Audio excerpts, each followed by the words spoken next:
चलिए जानते हैं हरियाणा की 25 बड़ी खबरों को सिर्फ 10 मिनट में। लेकिन उससे पहले वीडियो को लाइक और चैनल को सब्सक्राइब जरूर करें।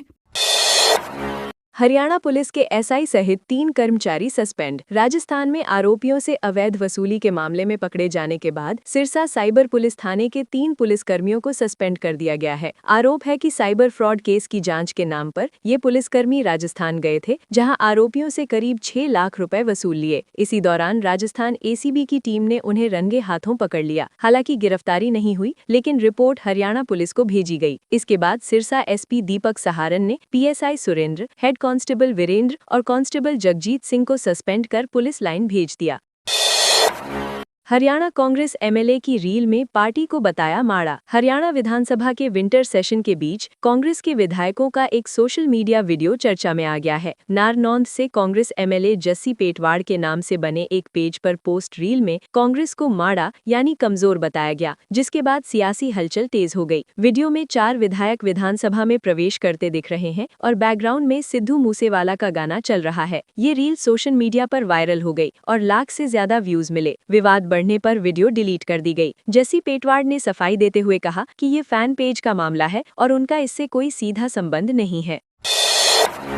पंजाब की युवती ने हरियाणवी बॉयफ्रेंड संग बनाया हनी ट्रैप गैंग। हरियाणा में हाईवे पर लिफ्ट के बहाने लूट, ब्लैकमेलिंग और जबरन वसूली करने वाले हनी ट्रैप गैंग का खुलासा हुआ है। पंचकुला पुलिस की पूछताछ में सामने आया कि गैंग का सरगना हरियाणा का युवक है, जो अपनी live in partner Sandeep Kaur उर्फ माही दीपू के साथ मिलकर इस गिरोह को चला रहा था। संदीप कौर पंजाब के फिरोजपुर की रहने वाली है और 4 साल से ऐसे मामलों में शामिल रही है। दोनों ने खर्च और नशे की आदतों के चलते गैंग बनाया, जिसमें पंजाब के अबोहर फाजिल्का निवासी सनी कुमार सचदेवा को भी शामिल किया गया। पुलिस पूरे नेटवर्क की जांच कर रही है।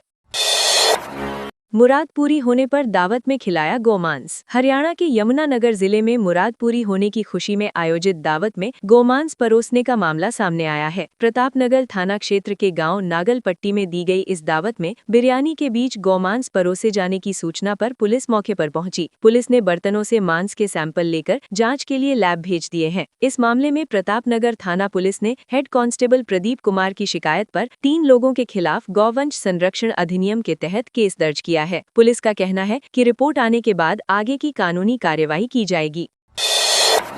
हरियाणवी बॉक्सर नीरज ने अमेरिकी एंथनी को हराया। हरियाणा के बेगमपुर गांव से ताल्लुक रखने वाले भारतीय बॉक्सिंग स्टार नीरज गोयत ने दुबई में शानदार प्रदर्शन करते हुए अमेरिकी बॉक्सर एंथनी टेलर को हराकर देश का नाम रोशन किया। 20 दिसंबर 2022 को Dubai duty free tennis stadium में हुए इस मुकाबले में नीरज ने तकनीकी और आक्रामक बॉक्सिंग का बेहतरीन प्रदर्शन किया। ये फाइट बहुचर्चित एंड्रू टेट बनाम चेस डी मूर मुकाबले से पहले मेन कार्ड का हिस्सा थी। तिरंगे के रंगों की ड्रेस में रिंग में उतरे नीरज गोयत ने शुरुआत से ही दबदबा बनाए रखा और एंथनी को संभलने का मौका नहीं दिया। हरियाणा कांग्रेस अध्यक्ष अरावली बचाओ अभियान का हिस्सा बने। हरियाणा कांग्रेस के प्रदेश अध्यक्ष राव नरेंद्र सिंह ने अरावली बचाओ अभियान का समर्थन करते हुए इसे भविष्य और पर्यावरण से जुड़ा अहम मुद्दा बताया है। उन्होंने सोशल मीडिया पर वीडियो जारी कर कहा कि अरावली पर्वतमाला का संरक्षण राजनीति से ऊपर का विषय है, क्योंकि ये लोगों की सांसों और अस्तित्व से जुड़ा हुआ है। राव नरेंद्र सिंह ने 100 मीटर से कम ऊंचाई वाली पहाड़ियों को अरावली मानने से इनकार करने पर गंभीर चिंता जताई। उन्होंने कहा कि अरावली क्षेत्र में अंधाधुंध खनन और निर्माण से पर्यावरण को भारी नुकसान हो रहा है, जिसे रोकना सभी की जिम्मेदारी है। Chandigarh police DGP badminton cup में पुरुषों ने मारी बाजी। चंडीगढ़ पुलिस द्वारा आयोजित डीजीपी बैडमिंटन कप प्रतियोगिता में पुरुष खिलाड़ियों ने शानदार प्रदर्शन करते हुए 32 मेडल अपने नाम किए, जबकि महिला खिलाड़ियों ने 12 मेडल जीते। 2 दिवसीय इस टूर्नामेंट में चंडीगढ़ पुलिस की विभिन्न यूनिटों के अधिकारी और कर्मचारी शामिल हुए। शुरुआती मुकाबलों में पुरुष खिलाड़ियों का प्रदर्शन कमजोर नजर आया, लेकिन बाद में उन्होंने जोरदार वापसी करते हुए बाजी पलट दी। मैचों के समापन पर सभी विजेताओं को मेडल प्रदान किए गए। एसपी हेडक्वार्टर मंजीत शोराण ने खिलाड़ियों का उत्साह बढ़ाते हुए कहा कि चंडीगढ़ पुलिस खेल और ड्यूटी दोनों में अव्वल है। चंडीगढ़ में लूट के 2 आरोपी बरी। चंडीगढ़ के सेक्टर 47 में चाकू की नोक पर हुई लूट के मामले में जिला कोर्ट ने दोनों आरोपियों अजय और चंद्र प्रकाश को बरी कर दिया है। कोर्ट ने कहा कि अभियोजन पक्ष आरोप साबित करने में असफल रहा, इसलिए संदेह का लाभ आरोपियों को दिया गया। न्यायालय ने अपने आदेश में उल्लेख किया कि शिकायतकर्ता ने शुरुआती बयान में आरोपियों का हुलिया तक नहीं बताया था और पुलिस ने पहचान परेड भी नहीं कराई। ऐसे में कोर्ट में पहली बार की गई पहचान को विश्वसनीय नहीं माना जा सकता। ये मामला थाना सेक्टर 31 में 7 जनवरी 2023 को दर्ज हुआ था।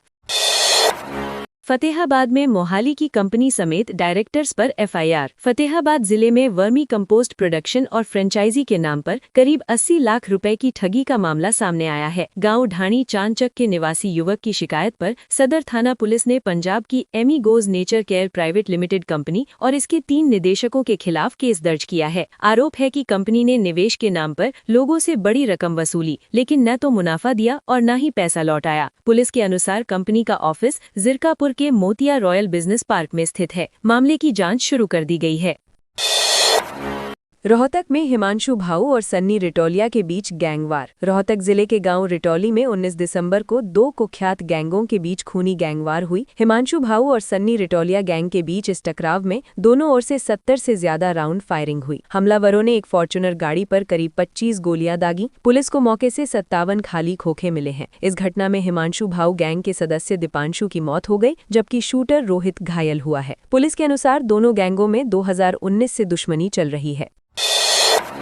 चंडीगढ़ में फेमस स्वीट शॉप में आग लगी। चंडीगढ़ के सेक्टर 17 स्थित मशहूर सिंधी स्वीट्स में रविवार सुबह अचानक आग लग गई। उस समय दुकान बंद थी, जिससे बड़ा हादसा टल गया। आसपास के लोगों ने धुआं उठता देखा तो तुरंत फायर ब्रिगेड और पुलिस को सूचना दी। कई दमकल गाड़ियां मौके पर पहुंची और करीब 2 घंटे की मशक्कत के बाद आग पर काबू पाया गया। हालांकि आग में दुकान में रखा काफी सामान जलकर खाक हो गया। राहत की बात ये रही कि कोई जनहानि नहीं हुई। फायर ब्रिगेड अधिकारियों के मुताबिक आग लगने की वजह शॉर्ट सर्किट मानी जा रही है।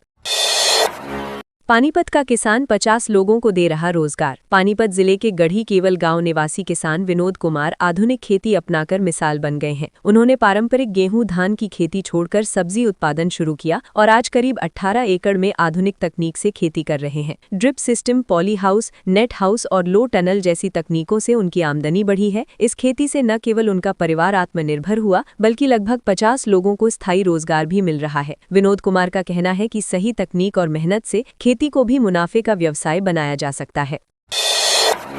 झज्जर में स्पेयर पार्ट्स की दुकान में चोरी। झज्जर शहर में दिन दहाड़े एक स्पेयर पार्ट्स की दुकान में चोरी का मामला सामने आया है। चोरी की पूरी घटना दुकान में लगे सीसीटीवी कैमरे में कैद हो गई, जिसका वीडियो सोशल मीडिया पर वायरल हो रहा है। फुटेज में एक नाबालिग लड़का गले से नकदी चुराकर जेब में डालते हुए दिखाई दे रहा है। घटना रविवार दोपहर की है, जब दुकानदार दुकान पर मौजूद नहीं था। पीड़ित दुकानदार ने पुलिस में शिकायत दर्ज कराई है, जिसके आधार पर मामला दर्ज कर जांच शुरू कर दी गई है। पुलिस सीसीटीवी फुटेज के आधार पर आरोपी की पहचान में जुटी है।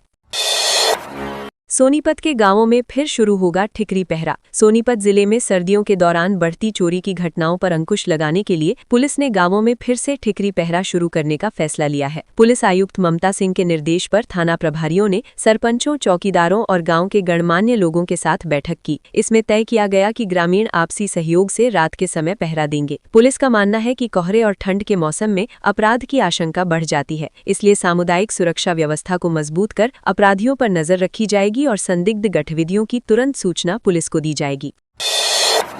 फतेहाबाद में रोडवेज बस नहीं रोकने पर बवाल। फतेहाबाद जिले के गांव बड़ोपल में रोडवेज बस न रोकने को लेकर एक बार फिर विवाद हो गया। गुस्साए ग्रामीणों ने नेशनल हाईवे पर बस को रुकवा लिया और डायल 112 पुलिस टीम को बुलाया। इस दौरान काफी देर तक बहस चलती रही, जिससे बस में सवार करीब 40 यात्री परेशान होते रहे। बाद में बस को बड़ोपल पुलिस चौकी ले जाया गया। गाँव के रोडवेज कर्मचारियों और कंडक्टर द्वारा भविष्य में बस रोकने का भरोसा देने के बाद मामला शांत हुआ और बस को आगे रवाना किया गया। इससे पहले भी इसी बस को लेकर विवाद हो चुका है।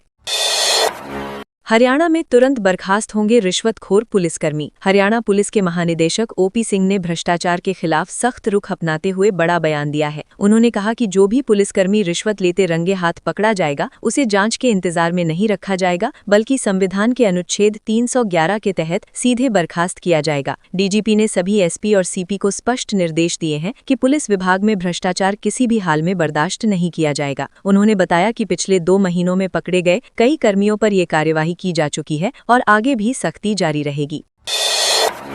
हरियाणा में रात्रिकालीन बस सेवाओं पर जीएम लेंगे फैसला। हरियाणा में कोहरे और धुंध के कारण प्रभावित हो रही रात्रिकालीन बस सेवाओं को लेकर परिवहन विभाग ने नई गाइडलाइन जारी की है। अब लंबी दूरी की रात की बसों के संचालन पर संबंधित बस अड्डे के महाप्रबंधक निर्णय लेंगे। परिवहन निदेशालय ने स्पष्ट किया है कि फिलहाल राज्य भर में कोई स्थायी नाइट शेड्यूल जारी नहीं किया गया है। यदि किसी रूट पर घना कोहरा या संचालन में परेशानी हो तो जीएम स्थानीय स्थिति के अनुसार फैसला कर सकते हैं। इस मुद्दे पर इसी सप्ताह 24 डिपो के जीएम के साथ बैठक भी प्रस्तावित है।